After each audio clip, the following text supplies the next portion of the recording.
તો સાબરકાંઠામાં દીપડાના આટાફેરાથી ફફડાટ છે। હિંમતનગર તાલુકામાં ફરી દીપડાનો પરિવાર દેખાયો છે। પુલિયાની પાડી પર દીપડાનો પરિવાર દેખાયો।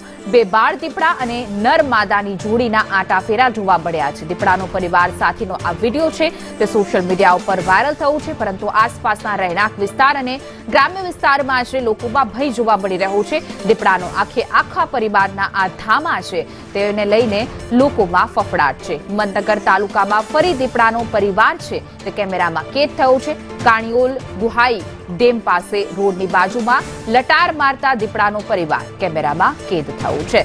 સ્થાનિકો વન વિભાગને જાણ કરી છે। પાંજરું મૂકીને દીપડાને પાંજરે પૂરવા માટે જાણ કરવામાં આવી।